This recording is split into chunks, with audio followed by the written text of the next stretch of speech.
Today I'm going to read My Great Aunt, Arizona. The author is Gloria Houston, and she actually wrote this about her great aunt. The illustrator is Susan Lamb. So as I'm reading this story, I want you to think about how the school in this story is different from the school that you go to today. And this is dedicated to all the wonderful teachers out there and their students. My great aunt Arizona was born in a log cabin that her papa built in the meadow on Henson Creek in the Blue Ridge Mountains. When she was born, the mailman rode across the bridge on his big bay horse with a letter.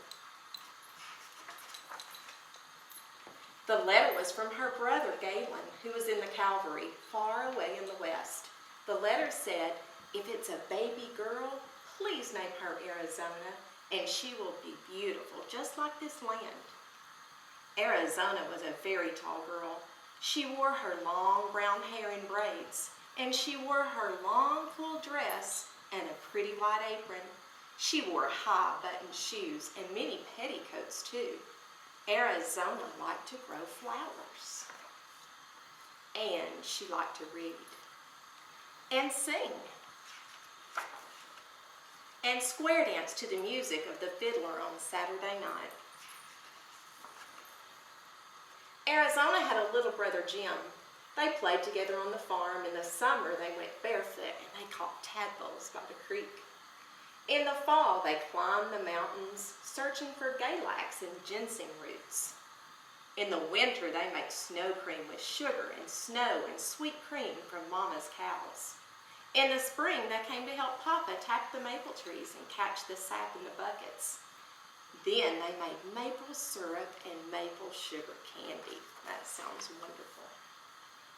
Arizona and her brother Jim walked up the road that wound by the creek to the one-room school. All the students in all the grades were there in that one room.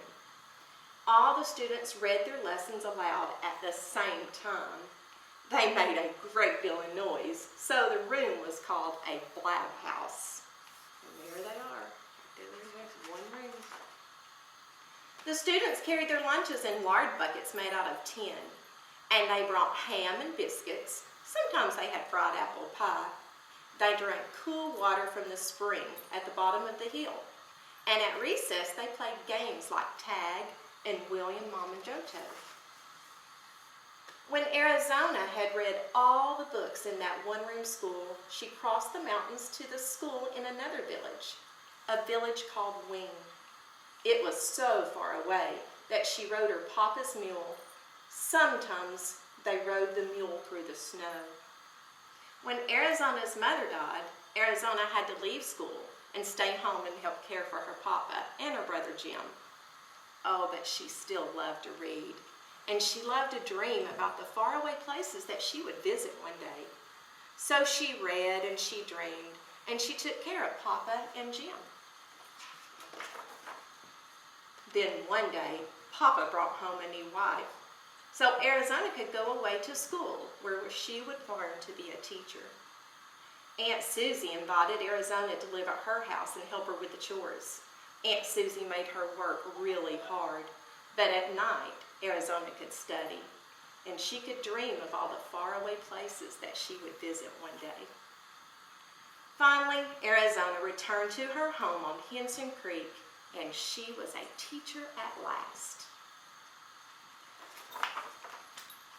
She taught in that one-room school where she and Jim had sat. She made chalkboards out of the lumber from Papa's sawmill and covered them with polish made for shoes. She still wore long, full dresses and a pretty white apron. She wore high-buttoned shoes and many petticoats, too. She grew flowers in every window, and she taught students about words and numbers and faraway places that they would visit someday. "Have you been there?" the students would ask. "Only in my mind," she would answer, "but someday I will go." Arizona married the carpenter who helped build the new Riverside School down by Henson's Creek where it joins the river. So Arizona became Mrs. Hughes. And for the rest of her days, she taught 4th grade students who called her Miss Shoes. And when her daughter was born, Miss Shoes brought the baby to school in the sunny room where flowers grew in every window. I don't know if you can see, but she's rocking her baby right down there while she teaches her class. Every year, Arizona had a Christmas tree growing in a pot. The girls and boys made paper decorations to brighten up the tree. And they planted their tree in the edge of the yard year after year, until the entire playground was lined with living Christmas trees.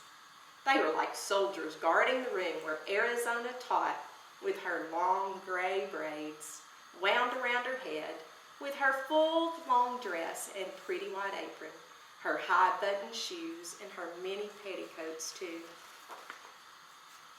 The boys and girls who were students in her class had boys and girls who were students in her class. And they had boys and girls who were students in her class. For 57 years, my great Aunt Arizona hugged her students. She hugged them when their work was good, and she hugged them when it was not. She taught them words and numbers and about the faraway places they would visit someday. Have you been there, the students would ask. Only in my mind, she would answer, but someday you will go.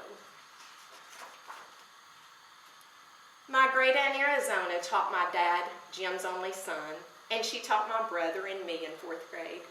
And with her soft white braids wound around her head, she taught us all about the faraway places that we would visit someday. My great Aunt Arizona died on her 93rd birthday. But you know what? She goes with me in my mind. A very tall lady in a long full dress and pretty white apron and her high button shoes. Her many petticoats too. She's always there in that sunny room with many flowers in every window, and a hug for me every day. You know what? She never did go to the faraway places that she taught us about, but my great Aunt Arizona travels with me and with those of us whose lives that she touched. She goes with us in our minds. So, hope you enjoyed our story. Thank you.